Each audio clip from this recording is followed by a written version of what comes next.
आज धार जन सुनवाई में कलेक्टर की उदारता का एक अनूठा नजारा सामने आया।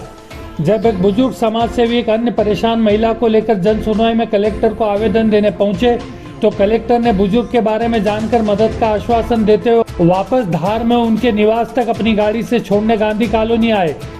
साथ ही उनके साथ बैठकर उनकी परिस्थितियों को जाना और बुजुर्ग के द्वारा किए कार्यों की सराहना करते हुए उन्हें उचित पुरस्कार दिलवाने सहित मदद की बात भी कही।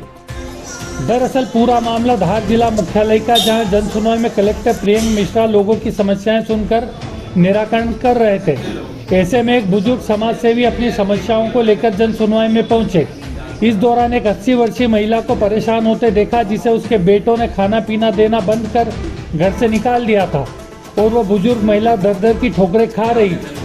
वह वृद्धाश्रम में रहना चाहती थी। उक्त महिला को लेकर वे बुजुर्ग कलेक्टर के पास पहुंचे और उसकी परेशानियों पर बात करने लगे। ऐसे में कलेक्टर ने उक्त बुजुर्ग की भी समस्याएं जानी तो उन्होंने अपना नाम गोपाल राव दुबे बताते हुए उनके द्वारा वर्षों से धार नगर में किए जा रहे सामाजिक कार्यों और सेवा कार्यों की जानकारी बताई, जिसमें बुजुर्ग के अनुसार उन्होंने धार में नगर सुरक्षा समिति की स्थापना की और रात भर पुलिस के साथ पहरा देने के साथ ही गरीब बच्चों के लिए निःशुल्क कोचिंग सेवा भी चलाई। आज भी गरीब बच्चों की मदद करते रहते हैं। वहीं यातायात व्यवस्था में भी उन्होंने प्रशासन के साथ कंधे से कंधा मिलाकर काम किया। इसके अलावा भी कई सामाजिक कार्यों में वे लगे रहे। आज उनकी आर्थिक एवं पारिवारिक परिस्थितियां ठीक नहीं है। उसी पर मदद की गुहार लेकर वे जन सुनवाई में पहुंचे थे, जिस पर बुजुर्ग गोपाल राव दुबे की बात सुनकर कलेक्टर प्रियंक मिश्र उनसे प्रभावित होते हुए प्रशासनिक स्तर पर उनकी हर मदद का आश्वासन देते रहे। जिसके बाद कलेक्टर जन सुनवाई से घर की ओर निकले तो बुजुर्ग को रास्ते में देखा तो उन्होंने बुजुर्ग को अपने साथ गाड़ी में लिया और उनके घर गांधी कॉलोनी तक पहुंचे। साथ ही उनके घर के हालचाल जाने व कुछ समय वहां बिताकर उनसे चर्चाएं भी की। साथ ही वर्तमान परिस्थितियों को जानकर कलेक्टर प्रियंक मिश्रा ने हर संभव मदद का आश्वासन दिया और उनकी सेवा के लिए उन्हें सम्मान दिलाए जाने की बात भी कही। वहीं कलेक्टर प्रियंक मिश्रा के बुजुर्ग के घर पर पहुंचने पर परिजनों को खुशियों का ठिकाना नहीं रहा। ऐसे में कलेक्टर प्रियंक मिश्रा की उदारता को देखते हुए हर कोई उनका कायल हो गया था।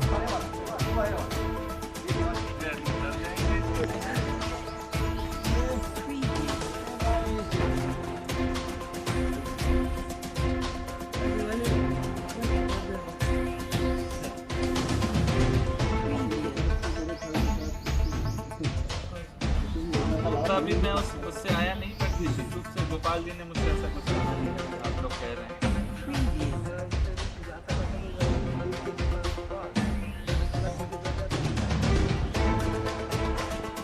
दादा, आज कलेक्टर साहब खुद आपको आपके घर तक छोड़ने आए, आप जन सुनवाई में गए थे, तो क्या आवेदन लेकर गए थे, क्या मांग किया आपने? मैं कलेक्टर गया था, अपने शासन से कुछ सहयोग मिला, मेरे को काफ़ी सेवा दी है, तो उस वक्त उसके लिए गया था।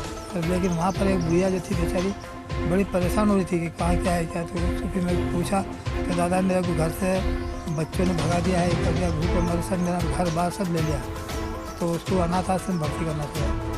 तो आज वो इसीलिए हम बुद्धि को देने के अनाथ आश्रम में वृद्धाश्रम भर्ती करा दें, तो उसमें इसका होगा। फिर जब देखा मैंने चल तो उसके साथ मेरे ये काम भी हो गया कि आपको बता दिया, पर सब पूरा मेरे लेटर वेटर सब दिए, मैंने सब बता दिया। दादा, आपने अपने जीवन काल में क्या क्या सेवाएं दी? जीवन काल में पुलिस के साथ गश्त दी, रात में देना गश्त की, चौकीदारी करी और पापड़ बड़ी अचार मुरब्बे सब बेचे मैंने। स्थापना की नगर सुरक्षा समिति की स्थापना मैंने की है। सब स्कूल निःशुल्क फ्री फंड पैसे नहीं लेते, फ्री फंड कोचिंग क्लास चलाते हैं। अभी भी ऐसे ही करते हैं, पैसा नहीं लेते, निःशुल्क सेवा देते हैं।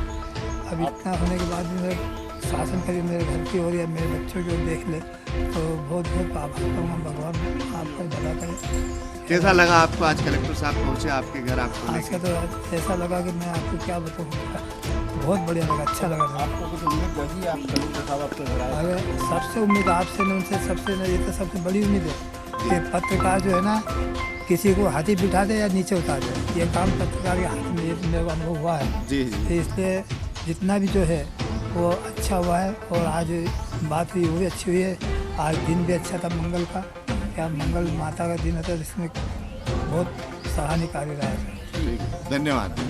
देखिए, हम लोग हमेशा जन सुनवाई में बैठते हैं मंगलवार को और बहुत से लोग अपनी समस्याएं लेकर के आते हैं, तो उसी क्रम में आज मैं जनसुनवाई में बैठा था तो मैंने देखा कि एक वृद्धजन आए और उन्होंने अपने किए गए कार्य के बारे में बताया। उन्होंने अपने जीवन में समाज के लिए और प्रशासन के सहयोग के लिए क्या कार्य किए हैं और उसको देख के मुझे बड़ा अच्छा लगा। हम लोग शिकायतें सुनते हैं, वो भी जनता से जुड़ी हुई होती हैं, तो उनकी मैंने बात सुनी और उसके बाद संबंधित अधिकारियों को इनके किए गए कार्य के लिए किस प्रकार इनको सम्मान दिया जा सकता है उस पर मैंने उनको निर्देशित किया। बट जनसुनवाई से मैं बाहर निकल रहा था तो मैंने देखा कि गोपाल जी जो हैं वो निकलने के लिए तैयार हो रहे थे, तो मैंने कहा कि क्यों ना इनको घर तक छोड़ दिया जाए, उसी बहाने इनसे बात करने का अवसर भी मिल जाएगा। तो हम लोग इनको लेकर के आए इनके घर तक और रास्ते में चर्चा करते हुए आए कि धार शहर कैसे बदला है, क्योंकि इन्होंने बहुत लंबा समय यहाँ की सड़कों को देखा और समाज को देखा है। तो हमारे लिए भी एक युवा होने के नाते भी और एक ज़िले का कलेक्टर होने के नाते भी वृद्धजनों से बात करके चर्चा करके बहुत कुछ सीखने को मिलता है। और यहाँ आए जब इनका घर देखा तो देख कर के भी आनंद आया और इनके कुछ जो पारिवारिक ज़रूरतें हैं उसका भी हमने संज्ञान लिया और जो आवश्यक मदद हो पाएगी करने का प्रयास करेंगे। क्या मांग थी इनके आवेदन में? इनकी ऐसा इस बात को लेकर के कोई मांग नहीं थी। इनका ये था कि कुछ राज्य स्तर के पुरस्कार हैं तो उसमें इनका नामांकन किया जाए, तो वो निश्चित रूप से किया जा सकता है। बाकी निर्णय तो राज्य शासन का होता है। और पारिवारिक रूप से व्यक्तिगत रूप से इन्होंने तो मुझसे कुछ नहीं कहा, बट और परिवारजनों ने जो मुझे बताया है तो जो भी बन पड़ेगा प्रशासन की ओर से सही है। सर, देखा जा रहा है कि जनसुनवाई में काफ़ी दूर दूर से लोग काफ़ी संख्या में पहुँचते, तो क्या जो निचले अधिकारी और कर्मचारी है वो उनकी बात सुन नहीं पा रहे हैं या कर्तव्य में लापरवाही है, इसलिए इतनी भीड़ हो रही है? देखिए, जनसुनवाई में तो निश्चित रूप से लोग आते हैं, हर ज़िले में आते हैं, ज़िले में भी आते हैं। बल्कि मैं तो मानता हूं कि दूरस्थ क्षेत्रों से लोग नहीं पहुंच पाते हैं, इसीलिए मैंने सप्ताह में 1 दिन अब बल्कि 2 दिन अपने निमाड़ क्षेत्र के दूरस्थ क्षेत्र, चाहे वो मनावर हो, अभी मैं बाग भी गया था, अब अगली बार मैं कुक्षी जाऊंगा, इसी प्रकार सरदारपुर, राजगढ़। तो जहां से लोग नहीं आ पाते उनकी बात यहाँ तक लाना जो है वो भी हमारी जिम्मेदारी, तो हम लोग उन तक पहुँच रहे हैं। निश्चित रूप से जो आवेदन आते हैं कई बार उसमें ऐसी चीज़ें होती हैं कि किसी कोर्ट केस में लंबित रहती हैं या नियमों में लाभ हम लोग सीधे देने की स्थिति में नहीं रहते हैं। तो हमारा प्रयास रहता है कि हम अधिक से अधिक लोगों को लाभ दें और अगर कहीं नियम आड़े आ रहे हैं तो नियमों से हटकर शासन को प्रस्ताव भेजकर निराकरण करें। बहुत से आवेदन आज के युग में देखिए नौकरी के लिए आते हैं और नौकरी एक तरीके से जिला स्तर से लोगों को देने में कई बार हम लोगों को कठिनाई होती है।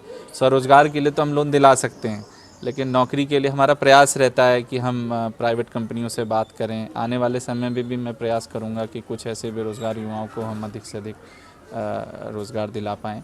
बट ये एक है चैलेंज है हमारे सामने, बट हम इसे स्वीकार करते हैं और प्रशासन के रूप में जो भी मदद होगी उसको करने का प्रयास